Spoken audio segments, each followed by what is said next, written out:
Assalamualaikum warahmatullahi wabarakatuh.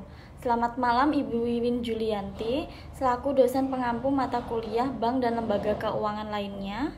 Di sini kami dari kelompok 2 yang beranggotakan saya Aan Kartika Pangesti dan 2 rekan saya yaitu Anas Dwi Fahrudin dan Anggi Dwi Lestari. Di sini kami akan membahas mengenai Bank OCBC, Bank Sinarmas, dan BPR Politama Kusuma. Saya akan menjelaskan mengenai PT Bank OCBS NISP. TBK adalah bank yang didirikan dengan nama awalan NV atau Netherlands Insurance and Deposit Bank atau NISP pada 4 April 1941. Bank ini mulainya beroperasi sebagai bank tabungan dan menjadi bank umum pada 1967. Bank NISP kemudian memperoleh izin bank devisa pada 1990 dan mencatat saham perdanaannya di Bursa Efek Indonesia atau BEI pada tahun 1994. Pada Bank OCBC NISP adalah bank yang bergerak dalam bidang jasa perbankan umum termasuk kegiatan usaha syariah sesuai dengan peraturan perundang-undangan yang berlaku. Oke, untuk rasio NPL Bank OCBC NISP tahun 2014 sampai 2015 dikategorikan sehat. Rasio LDR selama 2 tahun memperoleh predikat cukup sehat. Rasio IRR pada tahun 2014-2015 dikategorikan tidak sehat karena nilai yang kurang dari 100. Rasio NPM dikategorikan tidak sehat karena nilainya kurang dari 51%. Dan rasio ROA dan NIM selama 2 tahun dikategorikan sangat sehat. Rasio CAR pada tahun 2014-2015 berada dalam kategori yang sangat sehat karena rasio yang dimiliki lebih besar dari keuntungan Bank Indonesia sebesar 12%, yang artinya tingkat kecukupan modal bank lebih baik. Bismillahirrahmanirrahim. Assalamualaikum warahmatullahi wabarakatuh. Sebelumnya perkenalkan, nama saya Anas Dwi Fahrudin dengan NIM 2003-102246.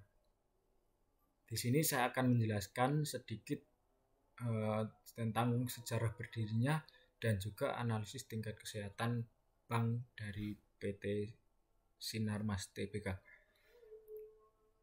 Oke, langsung saja untuk sejarah berdirinya PT Bank Sinarmas TBK.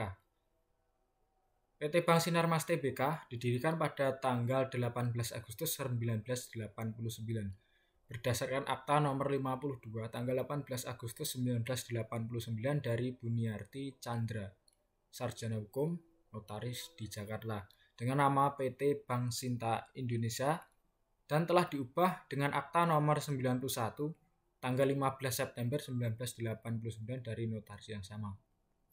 Kemudian, bank memperoleh status sebagai bank umum devisa pada tahun 1995. Kemudian pada tahun 2005, perjalanan bank memasuki babak baru setelah PT Sinarmas Multi Arta TBK, perusahaan finansial service yang berada di bawah kelompok usaha Sinarmas, mengambil alih 21% saham di PT Bank Sinta Indonesia. Kemudian pada Desember 2006, bank tersebut berganti nama menjadi PT Bank Sinarmas. Pergantian nama tersebut telah disetujui melalui rapat umum pemegang saham luar biasa yang tertuang dengan Akta Nomor 1 tanggal 21 November 2006 dari Triposa Lili Eka Dewi Sarjana Hukum, Notaris di Jakarta. Kemudian pada tahun 2009, Bank Sinarmas memperoleh izin untuk pendirian unit usaha syariah atau UUS berdasarkan keputusan Deputi Gubernur Bank Indonesia nomor 11/13/Kap DPG 2009 tentang pemberian izin usaha unit usaha syariah atau UUS PT Bank Sinarmas, dan di tahun yang sama bank memperoleh pengesahan dari Bapepam atau sekarang biasa dikenal dengan OJK untuk melakukan kegiatan usaha wali amanat. Kemudian pada tanggal 13 Desember 2010, Bank Sinarmas melakukan penawaran saham umum perdana atau biasa dikenal dengan nama IPO Oke, dengan struktur permodalan sebesar 728 miliar dengan mengeluarkan waran sesi 1. Adapun aksi korporasi yang dilakukan Bank Sinarmas setelah IPO adalah sebagai berikut. Yang pertama, pada tahun 2012, Bank melakukan penawaran umum terbatas 1 dan dengan mengeluarkan waran sesi 2. Kemudian yang kedua, pada tahun 2014, Bank melakukan penambahan modal tanpa hak memesan efek terlebih dahulu.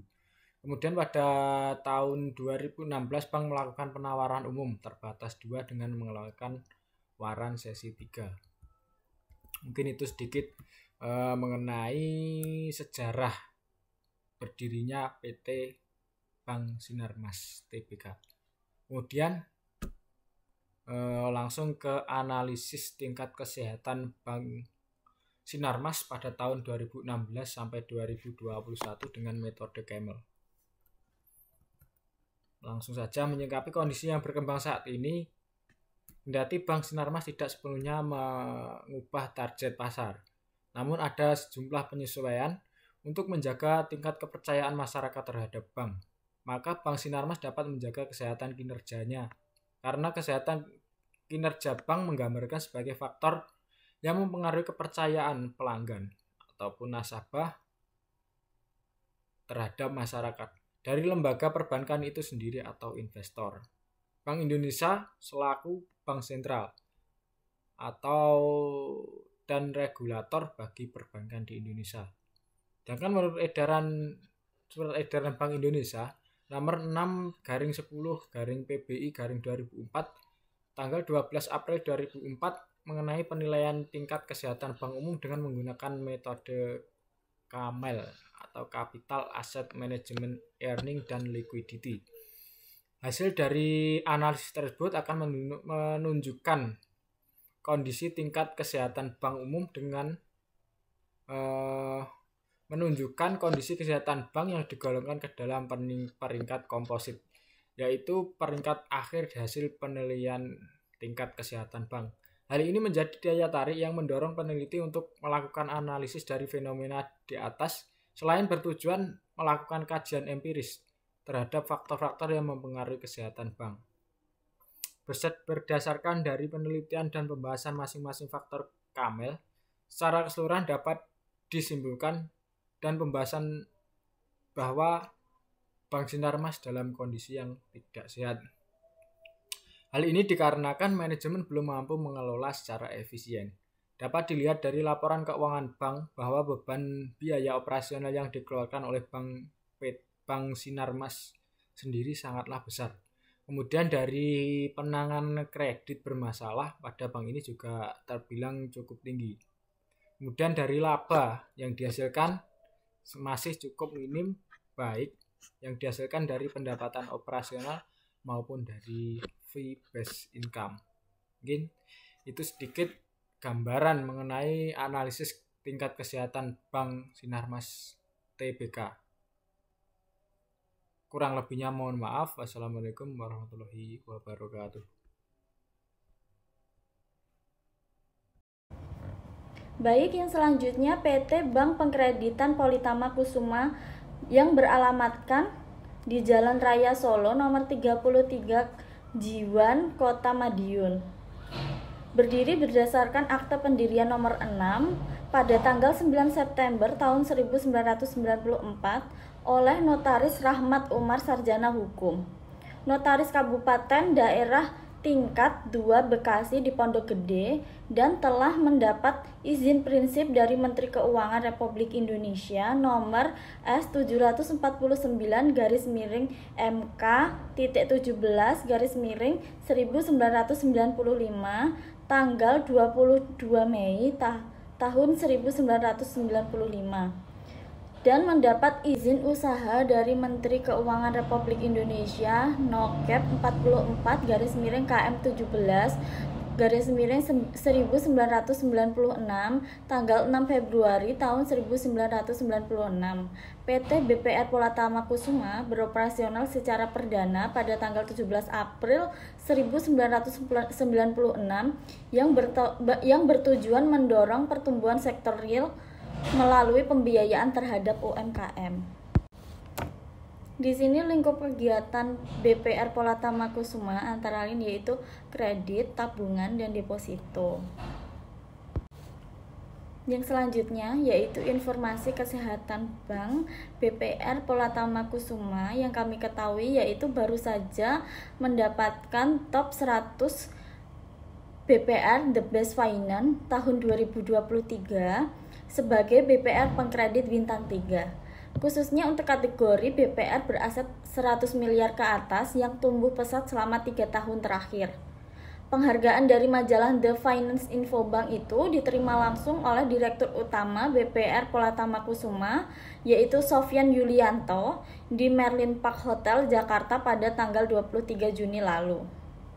Dengan penghargaan tersebut merupakan bukti bahwa BPR Polatama Kusuma berkomitmen dalam memberikan pelayanan terbaik kepada nasabah. Penghargaan ini berdasarkan laporan publikasi BPR yang disampaikan ke Otoritas Jasa Keuangan atau OJK setiap 3 bulan dan dihitung berdasarkan perhitungan tingkat kesehatan seperti rasio modal, likuiditas, kualitas aset, dan juga non-performing loan atau NPL. BPR Polatama Kusuma merupakan BPR yang sehat dan berada di posisi 80 untuk grade aset BPR di atas 100 miliar dan ini melalui penyaringan laporan keuangan dari 1446 BPR di seluruh Indonesia. Berikut adalah penyampaian diskusi dari kelompok 2. Mohon maaf apabila ada kesalahan dalam penyampaian dan terima kasih.